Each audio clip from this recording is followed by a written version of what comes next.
어른과 사위관계가 되잖아요. 가족이잖아요. 가족을 배신하는 건 아니겠지라고 믿는 겁니다.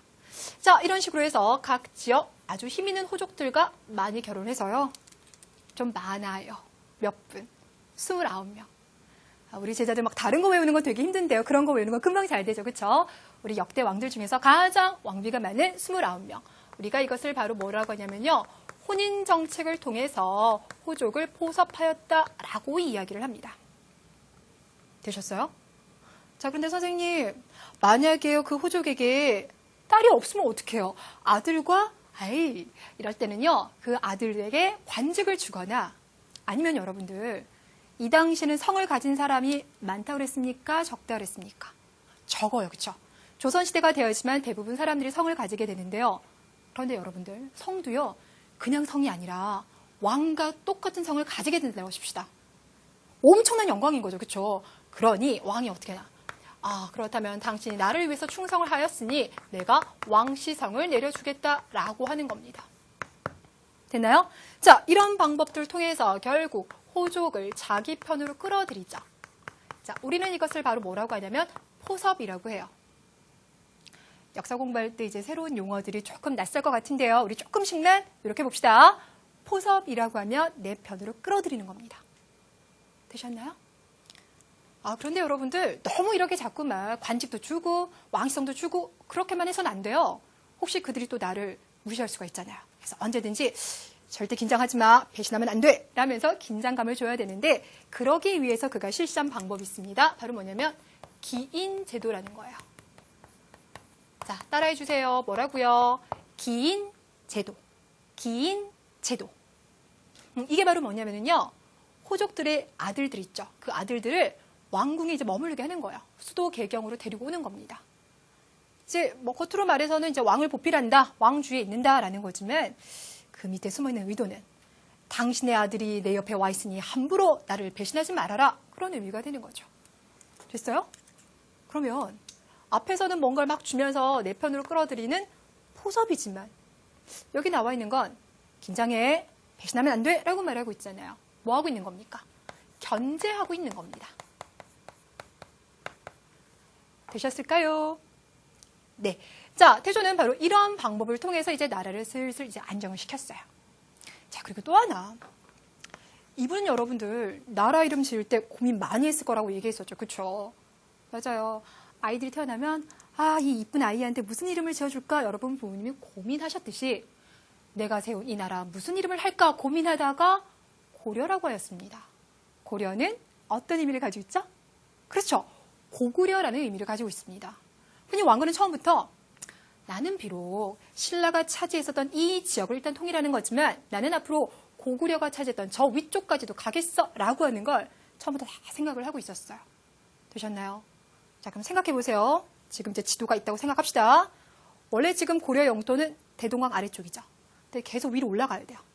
위쪽은 북쪽이죠. 자, 그래서 우리가 이것을 바로 뭐라고 불러주냐면 북쪽으로 진출한다, 진격한다. 그래서 북진정책이라고 불러줍니다. 되셨나요? 북쪽으로 진격한다, 영토를 넓히겠다라는 겁니다. 자, 우리 제자들이 잘 아실 것 같아서 여러분들 지도로 잠깐만 좀 확인 좀 해볼게요. 일단 처음에는 이 정도밖에 통일 못했어요. 여기가 어디라고요? 우리 그동안 통일신라와 발해하면서 정말 많이 봤었던 바로 그 대동강 지역이 되겠습니다. 하지만 영토를 넓힐 거야, 넓힐 거야. 그 전쟁하는 와중에도요, 계속 영토를 넓히려고 노력했고 실제로 영토를 이만큼 넓혀놨어요. 자, 여기가 어디냐면 청천강이에요. 청천강 들어본 적 있을까요? 을지문덕 장군의 살수대첩, 예, 맞습니다. 을지문덕의 살수대첩이 바로 이곳에서 열렸었어요. 영토가 쭉 올라갔죠. 거기에다가 여러분 대동강에 가면요, 지금 북한의 수도가 있습니다. 어딥니까? 평양. 근데 그 평양은요, 과거 고구려의 마지막 수도이기도 하였습니다. 자, 그래서 여기 평양. 자, 이곳은 예사롭지가 않은 거예요.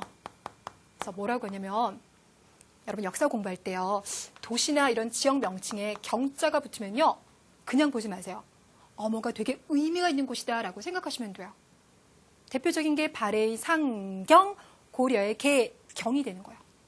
경자는 수도 경의 의미를 가지고 있거든요. 근데 거기다 이제 개경은 아닙니다, 여러분들. 개경은 여기 지금 아래쪽 송악이 되겠고요. 이 평양을 뭐라고 하냐면 개경에서 서쪽에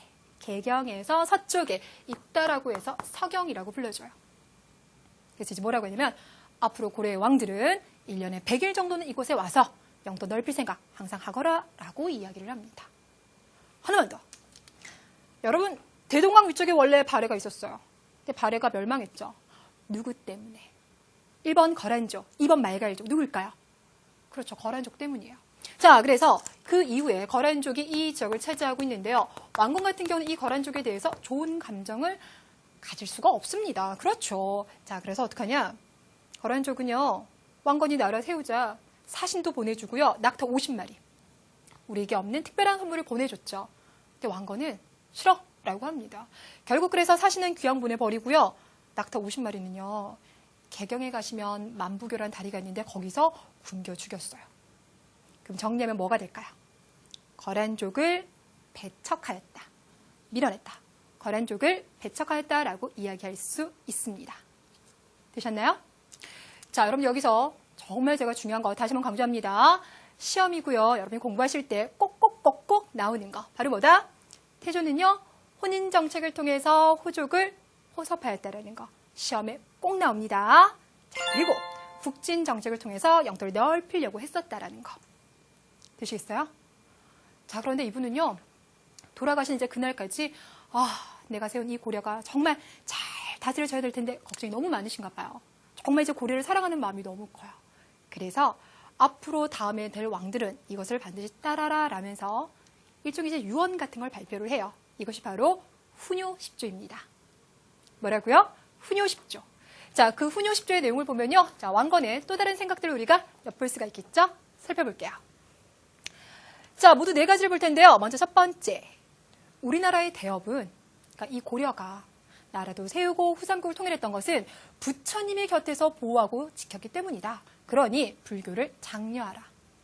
네, 우리 앞에 사진특강에서 말했었잖아요. 고려는 왕에서부터 백성까지 정말 불교를 열심히 믿었다고요. 왕건은 가장 첫 번째에서 그 이야기를 하고 있습니다. 바꿔 말하자면 불교 중시하고 있다라는 거 볼 수가 있어요. 두 번째 볼게요. 중국의 문물과 예학을 따르되 반드시 따를 필요는 없다. 이게 무슨 말일까요? 중국의 문물과 예학을 따르되 반드시 따를 필요는 없다. 그러니까 중국은요, 영토도 넓고 문화적으로 상당히 많이 발달되어 있습니다. 그러니 좋은 것은 받아들이고 싶겠죠, 그렇죠? 그런데 너무 무조건 받아들이지 말고 필요에 따라서 받아들여라 라는 이야기를 하고 있어요. 이거 우리 제자들의 용어로 바꾸면